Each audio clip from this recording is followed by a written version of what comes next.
We have now 40 people who are either mayors or city council members or elected supervisors to different counties. That's progress. We also have a situation.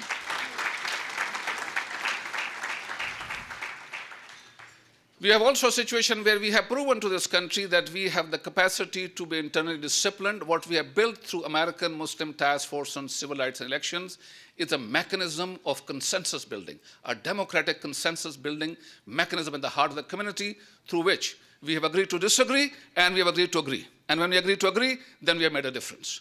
In 2000, we were able to get, despite all the other mistakes, we were able to get the presidential candidate in this country to say, if elected, I will repeal the Secret Evidence Act. Also said profiling of Arabs and Muslims is wrong, and that was said in the second presidential debate.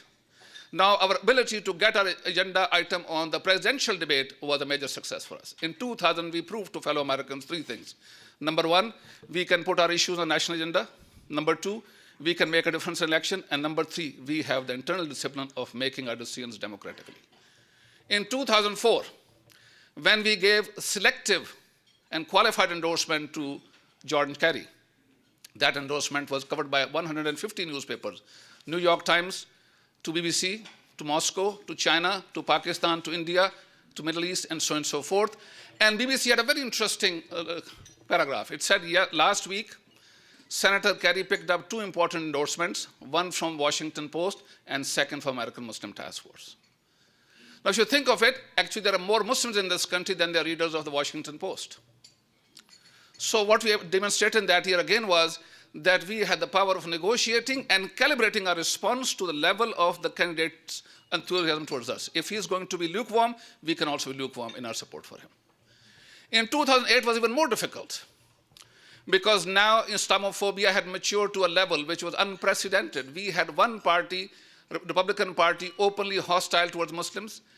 Among Republicans, there was one candidate, Mayor Giuliani of New York, who was attacking other people for not attacking Islam and Muslims. That was an attack on other people. You are not attacking Muslims, therefore you're a bad candidate. And we had Democratic Party that was cold and indifferent towards us. We had a condition where we were taken as for granted by both. As a matter of fact, the second most important person in the campaign of candidate Obama at that time personally told me, don't endorse us because your endorsement will hurt us. That was covered by Khalid Hassan. It has been published all over international news. It is crafting a strategy in this context that I think shows the maturity of Muslim leadership in this country. And may I most respectfully bring it to attention. Look at the leadership of major Muslim organizations, starting with Dr. Atut and other words, and look at the leadership of Muslim countries. I will show you Muslim leadership of Muslim organizations is far better educated in this country than leaders of Muslim countries. And that difference shows. I'm not simplifying. I'm not saying education is the only thing that matters, but education is one of the things that does matter.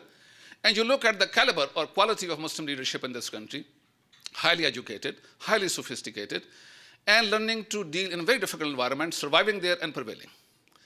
What happened in 2008, we said we will not endorse any candidate, but we issued a scorecard. Along with that, we also said we want Muslims to support those candidates who support these issues. And we said the goal for ourselves is to achieve the highest voter turnout in the history of this country. Then we hired a company by the name of Gleason Research Associates. We gave them a lot of money. They did a scientific study. I'm pleased and proud to tell you, Gleason company came out and said out of a sample of 38,000 Muslims, that Muslims were the highest voting percentage-wise in this country. 95% of eligible voters, Muslim, came out to vote. That's the highest percentage bar none. African American, 89%. The second group was 76%, 63%, 51%, and so on and so forth. So Muslims demonstrated the highest discipline of detail in this time for the whole community. That's the achievement. And then again, we showed that we are not really relevant, and we are having the ability to build consensus democratically in the community and move on that, and people agree on that. Similarly, now Muslims are trying to build think tanks, a number of them doing that. And our late friend Mahbub Qureshi Sahib was trying to do one. So now all of those are coming to fruition. People are now seriously pursuing that. I'm very confident as we have built political and social organizations, in the next 10 years we'll see a number of qualified, competent Muslim think tanks, which will make us equal partners in the discussion and debate of this country. Now, having said that, let me conclude by telling you something that I think is very much contemporary, very much relevant, something we need to take stand on, something we need to be very clear about, and that's the present status of relationship between Muslim community and law enforcement agencies. We have said it repeatedly, regardless of anything else, As citizens, as human beings, it's our duty to keep America safe and secure, and we will fulfill that duty with no qualifications and no reservations. Having said that, we also said at the same time, we will not accept being a second-class citizen in this country no matter what.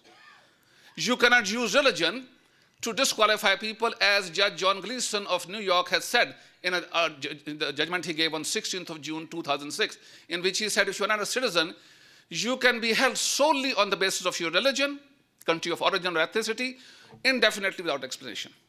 When a judge says anybody can be held indefinitely without explanation solely on the basis of their religion or country of origin or ethnicity, that's fascism, that's not democracy. We reject fascism, we accept democracy.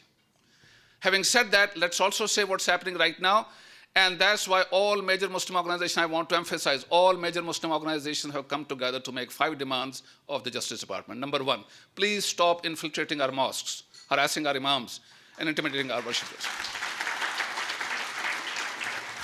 Secondly, we are asking them not to use these moles, these agent provocateurs, to send them into our mosque and our organizations and try to trap unsuspecting youth. The job of the government is not to trick people into doing something wrong and then punish them. The job of the government is to enable people to do the right thing for the right reason at the right time. The government of the United States is failing in its job. Number 3, we're asking US government not to use guilt by association as a legal category. Number 4, we are asking them not to try to undermine organizations like CARE and ISNA and NAT and others. It's for us to decide who our leaders will be. It's not for anybody else. I want to tell Mr. Eric Holder with greatest respect. First of all, I want you to join me in congratulating Mr. Eric Holder at getting the job he has got. We hope he'll fix the mistakes of the past.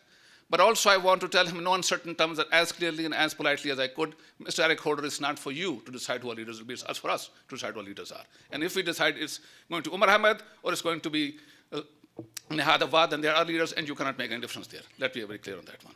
And finally, I want to tell our leaders and the leaders in the community at large that they should stop spreading Islamophobia through these 56 fusion centers. There are 56 fusion centers funded by the US government.